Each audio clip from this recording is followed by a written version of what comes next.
셰익스피어는 희대의 사기꾼이었을까? 안녕하세요. 미스테리함 채널에 오신 것을 진심으로 환영합니다. 오늘의 주제는 셰익스피어는 희대의 사기꾼이었을까? 라는 주제로 영상을 준비하였으니 재미있게 시청하시길 바라며 바로 시작하겠습니다.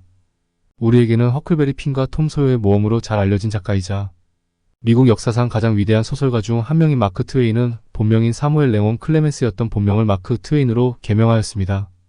어느 날 그는 셰익스피어의 희곡을 읽던 중 묘한 의문을 느꼈습니다. 이 모든 위대한 희곡을 과연 한 사람이 창작했을까 하는 강한 의문이었습니다.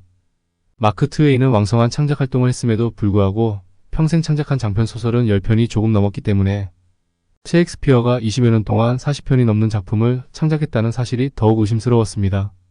자신은 평생을 왕성하게 창작 활동을 하였음에도 셰익스피어가 자신처럼 평생이 아닌 고작 20년간 창작 활동에 40편을 썼다는 것을 쉽게 인정할 수 없었다고 합니다. 자신은 그의 반도 채우지 못했기 때문에 작가로서 강한 의구심이 들었던 것입니다. 사실 마크 트웨인은 작가가 1년에 한 편의 장편 소설을 쓰는 것도 작가에게는 엄청난 고뇌와 고통이 따른다는 것을 누구보다 잘 알기 때문에 셰익스피어가 1년에 2편을 그것도 역사상 최고의 걸작들을 연속해서 끊임없이 쓴다는 것이 도저히 이해가 가지 않았던 부분인 것입니다. 이는 글을 쓰는 작가적 입장에서 생각했을 때 거의 밤잠을 자지 않고 1년 365일을 꼬박 글쓰기에만 몰두했을 때나 가능하다는 것을 누구보다 잘 알기 때문에 그의 입장에서는 합리적 의심이라고 할 수 있을 것입니다. 이처럼 마크 트웨인이 합리적인 의심을 뒷받침하는 이유가 셰익스피어의 활동기간은 매우 짧았으며 그 기간 동안 창작된 작품들은 세계문학사에 길이 남을 중요한 작품들이기 때문입니다. 어린 시절 영어를 공부할 때 교과서로 사용했던 셰익스피어의 작품의 진가를 누구보다 잘 알고 있었던 마크 트웨인은 노년에 이르러 자신을 셰익스피어와 동급의 작가로 생각하기에 이르렀습니다. 그러나 셰익스피어의 전집을 차근차근 읽어본 그는 자신의 판단이 틀렸다는 것을 뼈저리게 느꼈습니다. 셰익스피어의 작품은 이 시대 최고의 작가라고 자부할 수 있는 자신에게조차 너무나 위대했기 때문입니다. 셰익스피어는 교육도 받지 못한 엘리자베스 시대의 평민이었음에도 불구하고 영문학을 오랜 시간 지배한 작가로 활약했습니다. 마크 트웨인은 오랜 시간 동안 셰익스피어에 대한 연구를 계속하였고 결국 셰익스피어는 존재하지 않는다는 음모론을 제시하게 되었습니다. 그의 조사에 따르면 셰익스피어는 1564년에 태어났지만 그의 이름이나 생일만 정확히 기록되어 있을 뿐 그 이후의 행적은 매우 불분명했습니다. 공식적인 역사에 따르면 그는 라틴어 문법 학교를 다녔을 뿐 그 이상의 교육을 받은 적이 없으며 앤 해서웨이라는 여성과 결혼한 기록과 그의 아들인 햄릿의 출생 기록 정도만 남아 있습니다. 엘리자베스 시대는 연극이 활성화되는 시기였으며 연극은 당시 주류에서 새롭게 탄생한 뉴미디어로 여겨졌습니다. 최초의 상업 연극은 토머스 노턴과 토머스 색빌이 창작한 고르버두크라는 작품이었습니다. 이 작품은 왕위를 두고 다투는 형제의 비극을 다룬 것으로 당시 르네상스 시기의 창작자들은 보통 대학을 졸업한 수재들이었습니다. 그러나 셰익스피어는 초등학교 정도의 교육만 받은 저학력 수준이었음을 감안할 때 그가 이들보다 더 많은 작품을 창작하고 더 위대한 작품을 창작했다는 것이 가능했을까요? 셰익스피어의 모든 작품은 오늘날의 관점에서 볼 때 표절작품이라고 해도 무방할 정도입니다. 로미오와 줄리엣은 당대 이탈리아 소설을 베낀 것이며 햄릿을 비롯한 많은 작품들이 당대 역사책에서 차용한 부분이 많습니다. 그 중에서도 햄릿은 많은 의혹을 받고 있는 작품입니다. 마크 트웨인은 오랜 시간 동안 셰익스피어에 대한 연구를 계속하였고 셰익스피어가 홀로 모든 작품을 창작한 것이 아니라 여러 작품을 짜깁기 한 것이라고 생각했습니다. 특히 셰익스피어의 작품 중 햄릿은 스페인의 비극과 많은 부분이 유사하다는 점에서 의심을 품었습니다. 햄릿의 구성과 전개가 스페인의 비극과 매우 흡사하다는 점에서 셰익스피어가 독창적으로 창작한 것이 아니라는 주장이 제기되었습니다. 마크 트웨인은 셰익스피어가 많은 작품을 짜깁기 한 전문가일 뿐 독창적인 창작자는 아니라고 생각했습니다. 셰익스피어가 초등교육만 받은 저학력자였다는 점에서 그가 많은 작품을 창작했다는 것은 이해하기 어려운 일이었습니다. 트웨인은 셰익스피어의 많은 작품들이 자신이 직접 일일이 글을 써가며 완성한 작품이 아닌 다른 사람에 의해 창작되었을 가능성을 제기했습니다. 셰익스피어는 많은 신조어를 만들어낸 작가로 알려져 있습니다. 16세기경 새롭게 등장한 단어들은 모두 셰익스피어가 만들어낸 것이라고 할 수 있습니다. 영어 사전에 따르면 2000단어 이상이 그의 작품을 통해 창조되었습니다. 한 명의 작가가 이런 일을 수행하는 것이 과연 가능한 일이었을까요? 이에 대해 영국의 극작가인 버나드 쇼는 셰익스피어가 여러 명의 협업을 통해 창작한 작가라는 주장을 제기하기도 했습니다. 마크 트웨인은 셰익스피어가 존재하지 않는 작가이며 그의 작품을 창작한 것은 프란시스 베이컨이라는 주장을 했습니다. 베이컨은 다양한 언어를 자유자재로 사용할 수 있었고 여러 학문에 능통했습니다. 트웨이는 베이컨이 엘리자베스 시대의 희곡들을 전부 모아 작품의 형태로 정리했을 것이라고 주장했습니다. 또 다른 주장은 베이컨의 작품들을 셰익스피어가 빼돌려 자신의 이름으로 발표했다는 것입니다. 그렇지 않다면 베이컨의 작품들을 셰익스피어가 사들여 자신의 이름으로 등장시켰다고 생각했습니다. 이렇게 마크 트웨인을 통한 셰익스피어의 진짜 정체에 대한 음모론은 오랜 시간 동안 널리 재생산되었습니다. 셰익스피어로 추정되는 인물 중 하나는 크리스토퍼 말로입니다. 말로는 공식적으로 29살에 사망한 것으로 알려져 있지만 셰익스피어와 신분을 바꿔치기 했다는 가설이 있습니다. 실제로 셰익스피어는 말로의 사후에야 극작가로서의 명성을 얻기 시작했습니다. 그의 작품들에서 자주 나타나는 특징들이 셰익스피어의 작품에서도 모두 나타나고 있습니다. 이러한 이유로 이 가설은 문학 이론가들 사이에서 지지받는 이론 중 하나가 되었습니다. 셰익스피어의 진짜 정체는 과연 무엇일까요? 또한 굳이 정체를 숨기고 작품을 창작했던 이유는 무엇일까요? 마크 트웨인의 주장처럼 그는 그 시대 최고의 작가들을 통하여 그를 사들여 자신의 이름으로 등록했던 장사꾼에 지나지 않았던 것일까요?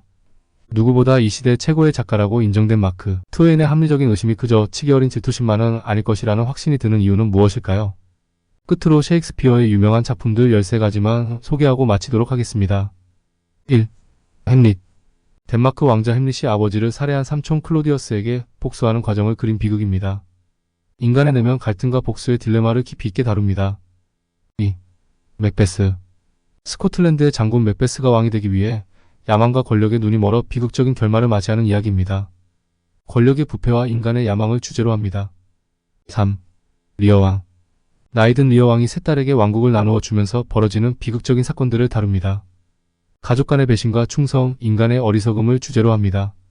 4. 오셀로. 베니스의 무어인 장군 오셀로가 부하 이아고의 음모에 빠져 사랑하는 아내 데스데모나를 의심하고 비극적인 결말을 맞이하는 이야기입니다. 질투와 배신을 주제로 합니다. 5. 말괄량이 길들이기. 고집센 말괄량이 캐서리나와 그녀를 길들이려는 페트루키오의 이야기를 그린 희극입니다. 결혼과 성 역할에 대한 풍자를 담고 있습니다. 6. 베니스의 상인. 베니스의 상인 안토니오가 친구 바사니오를 위해 유대인 고리 대금업자 샤일록에게서 돈을 빌리면서 벌어지는 이야기를 다룹니다. 자비와 복수, 우정과 사랑을 주제로 합니다. 7. 뜻대로 하세요. 로잘린드와 그녀의 사촌 셀리아가 숲으로 도망쳐 벌어지는 로맨틱 코미디입니다. 사랑과 정체성, 자연과 문명의 대립을 주제로 합니다. 8. 한여름밤의 꿈. 아테네의 숲에서 벌어지는 네 남녀의 사랑과 요정들의 장난을 그린 희극입니다. 사랑의 혼란과 마법, 꿈과 현실의 경계를 다룹니다. 9. 10이야. 쌍둥이 남매가 난파 후 서로를 찾는 과정에서 벌어지는 로맨틱 코미디입니다. 사랑과 정체성, 오해와 해프닝을 주제로 합니다. 10. 로미오와 줄리엣. 적대적인 두 가문의 자녀인 로미오와 줄리엣의 비극적인 사랑 이야기를 다룹니다. 사랑과 운명, 가족 간의 갈등을 주제로 합니다. 11. 줄리어스 시저. 로마의 정치가 줄리어스 시저의 암살과 그 후의 혼란을 다룬 역사극입니다. 권력과 배신, 정치적 음모를 주제로 합니다. 12. 템페스트. 마법사 프로스페로가 딸과 함께 외딴 섬에 살면서 벌어지는 이야기입니다. 복수와 용서, 인간의 구원을 주제로 합니다. 13. 겨울 이야기. 시칠리아의 왕 레온테스가 아내를 의심해 벌어지는 비극과 그 후의 화해를 다룬 이야기입니다. 질투와 회복, 용서를 주제로 합니다. 이렇게 셰익스피어가 썼다는 역사상 최고의 작품들을 소개해드렸습니다. 오늘의 영상을 재미있게 시청하셨길 바라며 다음 영상에서도 더 재밌고 유익한 미스테리로 찾아뵙겠습니다. 지금까지 미스테리함이었습니다. 감사합니다.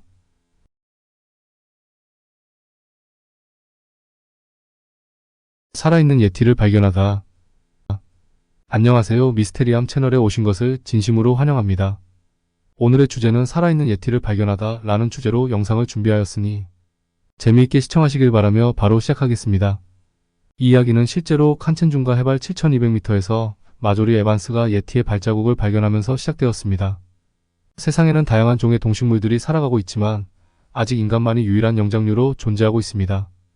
그러나 발견되지 않았을 뿐 어쩌면 우리 주위에서 그들은 모습을 드러내지 않은 채 살아가고 있을지도 모릅니다.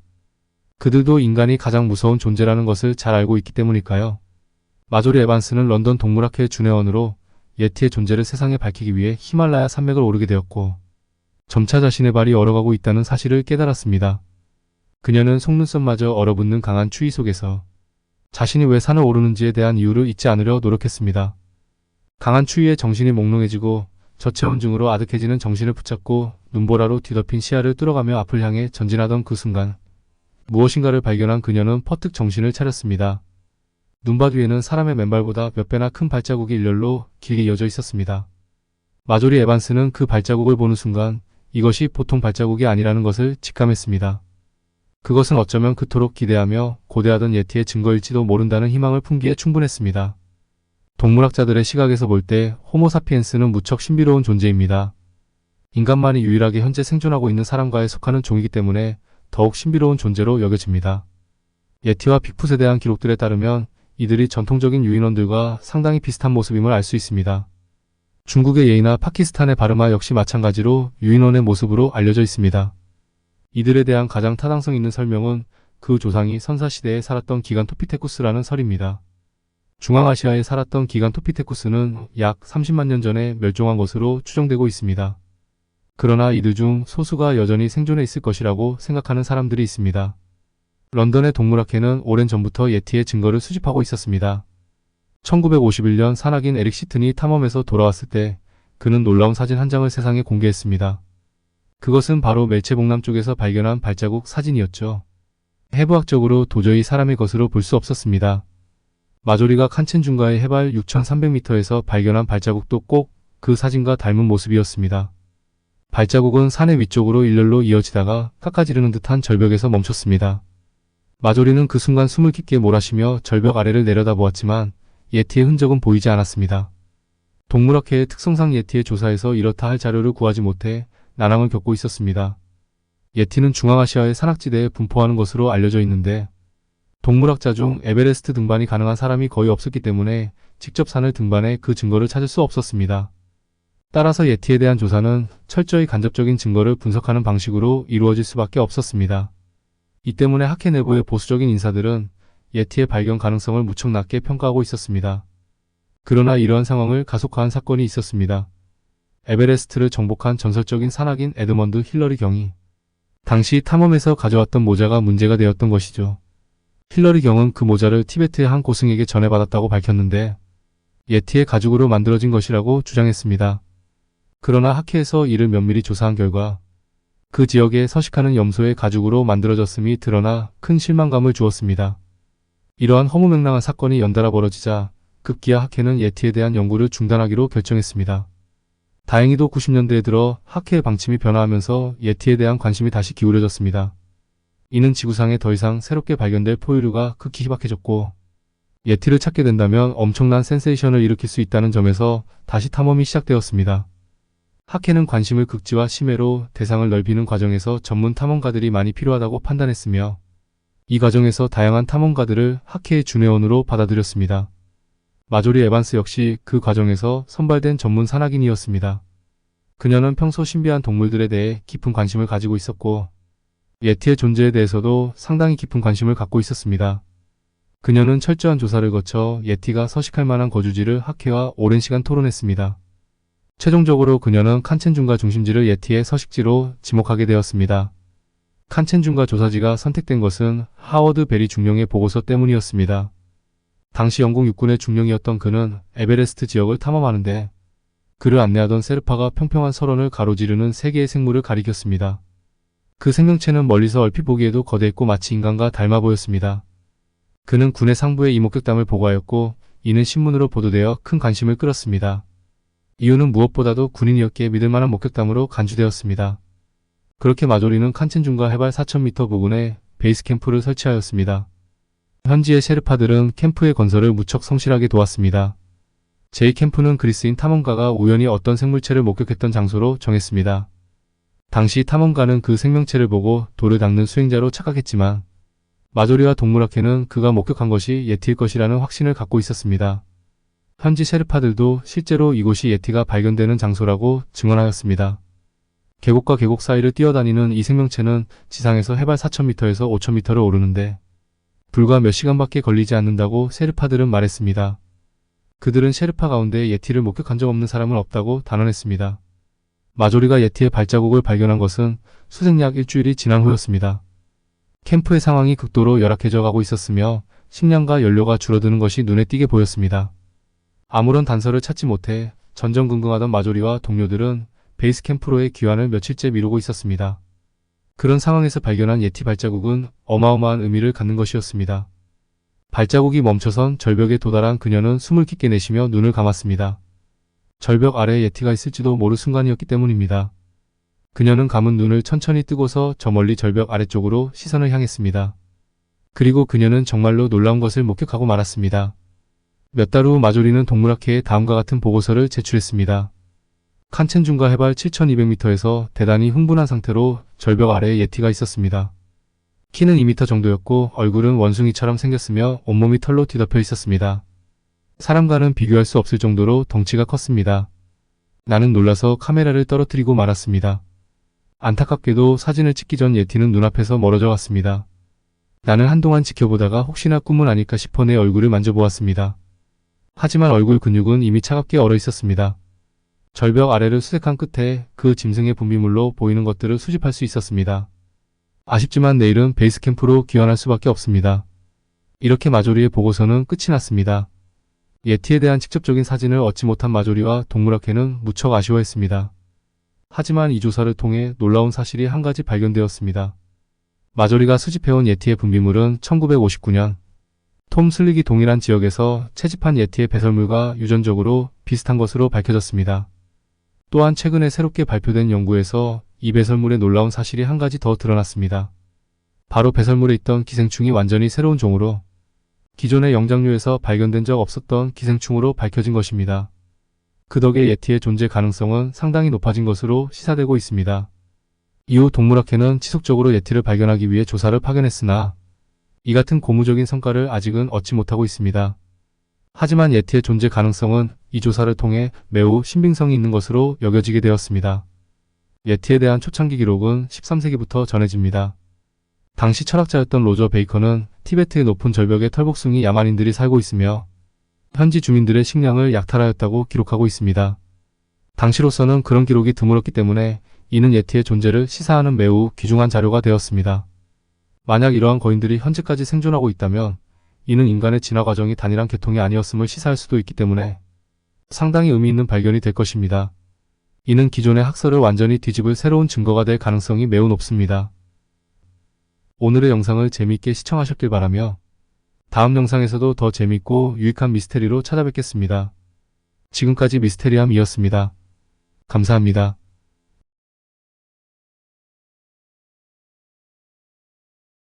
대한민국을 향한 미래 예언 베스트 7. 안녕하세요. 미스테리함 채널에 오신 것을 진심으로 환영합니다.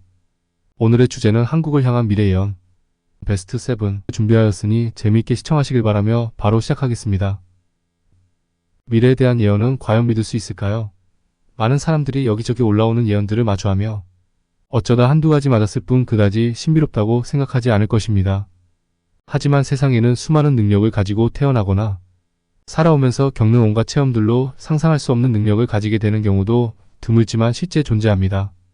물론 예언을 맹신해서는 안 되겠지만 혹여라도 발생할 수 있는 징조와 시대마다 예언가들이 했던 예언을 참고하여 다가올 환란을 지혜롭게 대처할 수 있기를 바라는 마음으로 다양한 예언, 특히 대한민국의 미래에 관한 예언들을 준비했습니다.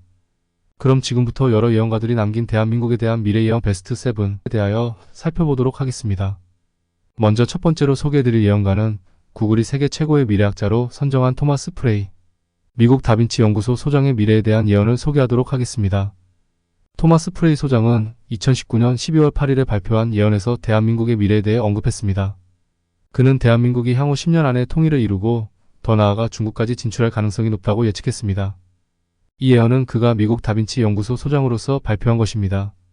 미래 사회에 대한 깜짝 놀랄만한 사회상을 제시하는 인물 중 하나인 그는 과거 IBM 엔지니어로 재직하면서 270여 차례 이상 디자인과 기술 분야에서 수상을 하는 대단한 성과를 올린 인물로 미래 예측에 대하여 전문가라고 불리는 전설적인 존재입니다.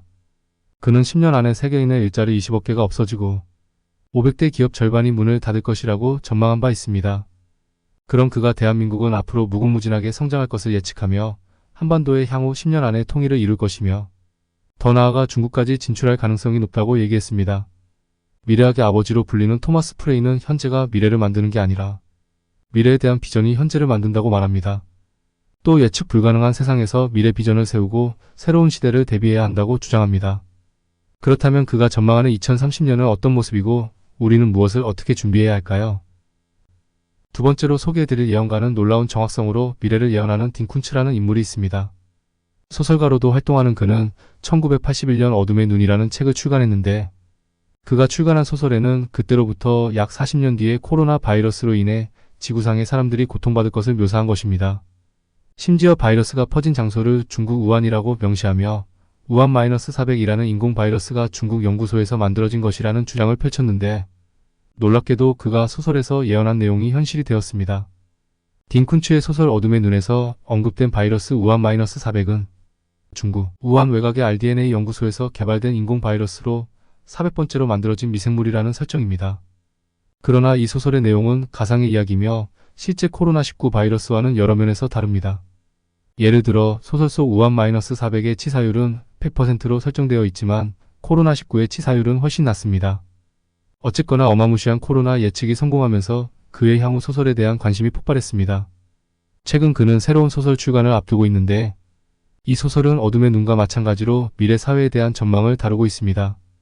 책에는 2045년에 대한민국이 초강대국으로 묘사되고 중국의 동, 삼성 지역과 연해주에 이르는 영역을 한국이 장악하고 있다는 내용이 담겨 있습니다. 이 역시 우리나라 입장에서는 무척이나 고무될 만큼 흥분되며 기대감으로 충만할 멋진 예언이 되겠지만 이 또한 이루어질지는 지켜봐야 할 숙제가 남아있는 것 같습니다. 세 번째로 소개해드릴 예언가는 미국 정치계의 구루로 유명한 지정학 전문가이자 인구 통계학자인 피터 자이아는 지정학 분석가로 지리인구, 국제 정치의 자료를 분석하여 미래의 경제적 추세와 패권 싸움에서 승자가 누가 될 것인지를 예측하는 전문가입니다. 그가 한국의 중요성을 강조하며 2030년대가 되면 세계는 예전과 다를 것이라고 전망했습니다. 그는 2021년 1월 28일에 출간된 각자 도생의 세계와 지정학이라는 제목으로 발행한 자신의 저서에서 한국인들이 난관을 극복할 근성을 가지고 있으며 한국의 존재 자체가 경제 이론과 지정학을 모두 거른다고 평가했습니다. 한국은 중국과 일본을 비롯한 세계적으로 강력한 국가들 사이에서 당당하게 자기 목소리를 낼 수 있고 경제적으로도 끊임없이 발전해 결국 일본을 추월하고 거대한 중국까지 압도하는 힘을 가진 유일한 나라라고 평가했습니다. 더불어 그는 중국의 인구학적 붕괴 위기가 1980년부터 2015년까지 이어져 온 한자녀 정책 때문에 2030년 이전의 인구 문제로 경제적 붕괴 위기에 직면할 것이라고 전망했습니다. 과연 그가 우리 한민족을 정확하게 깨틀고 있음을 알 수 있었지만 그가 말한 한민족의 밝은 미래를 맞이할 수 있을지도 지켜보아야 할 숙제가 되겠네요. 네 번째로 소개해드릴 예언가는 미 블룸버그를 비롯한 해외 외신이 주목하는 세계 1위 미래학자 제이슨 싱크 회장 역시 한국을 주목했습니다. 제이슨 싱크 회장은 블룸버그가 선정한 세계 1위 미래학자로 프레스티지 이코노믹스와 퓨처리스트 인스티튜트의 회장입니다. 그는 여러 강연과 저서를 통해 탈중국 흐름을 예측하며 중국 대신 한국이 그 자리를 채울 것이라고 전망했습니다. 특히 그의 저서 코로나 이후의 세계에서 이러한 주장을 펼쳤습니다. 이 책은 2020년에 출간되었으며 그는 이 책에서 한국이 미래 사회에서 중요한 역할을 할 것이라고 예측했습니다. 특히 그는 탈중국 흐름을 예측하며 중국 대신 한국이 그 자리를 채울 것이며 미래 사회의 키를 한국이 잡을 것이라고 전망했습니다. 그는 4차 산업혁명 속에서 한국의 역할과 미래를 설명하며 국내 정보통신 기술이 강점을 가지고 있어 향후 인공지능, 로보틱스, 사물 인터넷을 활용한 산업도 계속 성장할 것이라고 전망했습니다. 다섯 번째로 소개해드릴 예언가는 병을 고치고 미래에 대한 소름 끼치는 예언으로 유명한 신디 제이콥 선교사입니다. 그녀는 하느님으로부터 한국의 미래에 대한 계시를 받았다고 강연에서 자주 선포하셨다고 합니다. 그녀는 하느님께서 한국인을 특별히 쓸 것이며 한국의 영광스러운 나날이 이어질 것이라고 언급했습니다. 그녀는 한반도의 미래에 대해 강력한 바람을 보았다고 말하며 한반도를 넘어 중국까지 기운이 이어진 것을 확인했다고 합니다. 북한이 무너진 이후 한국이 북한과 하나로 합쳐질 것이며 통일 한국은 중국까지 진출해 그 영역을 넓힐 것으로 예언했습니다. 그녀가 하나님에게 직접 들었다는 메시지를 그대로 소개하겠습니다. 그녀는 하나님께서 내가 한국에 기름을 부어줄 것이다. 내가 한국 사람을 쓸 것이다 라고 말씀하셨다고 전했습니다. 기도 중에 하나님께서 한반도 위에 하나님의 숨결을 보이시자 그 숨결이 바람이 되어 중국까지 날아가고 곧 아시아 대륙과 전 세계에 그 바람이 뒤덮는 비전을 보았다고 합니다. 또한 북한에 대해서도 하나님께서 앞으로 급속도로 변할 것이며 북한의 문이 열리고 한국은 통일될 것이라고 예언했습니다. 통일 후 한국은 영적, 물질적으로 부강해질 것이라고 하셨습니다. 열강 중 가장 특별한 국가로 한국을 선택했다는 그녀의 예언이 과연 맞을까요? 여섯 번째로 소개해드릴 예언가는 세계의 중심이 대서양에서 태평양으로 이동할 것이며 중국을 비롯한 아시아 국가들이 세계 패권을 잡을 날이 올 것이라고 예언한 프랑스의 석학 차크 아탈리 역시 자신의 여러 저서와 강연에서 세계의 중심이 대한민국이 될 것이라고 예측했다고 합니다. 앞으로 10년 후 세계 경제 예측과 다양한 강연에서 한국의 다이나믹한 성장을 주목했습니다. 그는 긍정 경제를 주장하며 한국은 긍정 경제의 좋은 사례라고 언급했습니다. 한국이 동아시아의 맹주로 성장할 수 있다고 했습니다. 과연 코딱지만한 작은 나라가 동아시아의 맹주로 성장할지는 지켜보면 알 수 있을 듯합니다. 마지막으로 소개해드릴 7번째 예언가는 하와이대 명예교수이자 세계적인 미래학자 짐 데이터입니다. 그는 대육 이후 한국과 미국의 4가지 미래라는 보고서를 2020년 4월 14일에 발행했습니다. 그는 한국의 현실에 대해 누구보다도 냉정하게 바라보며 지금 한국의 기세는 다른 어떤 나라들보다 강하다고 평가했습니다. 다양한 국가들이 한국을 롤모델로 삼고 있다고 말했습니다. 그는 한국의 통일에 대해 언급하며 미래 한국이 중국 일부까지 차지할 수 있다는 관측을 내놓았습니다. 향후 한국의 미래는 상상 그 이상이라고 볼 수 있습니다.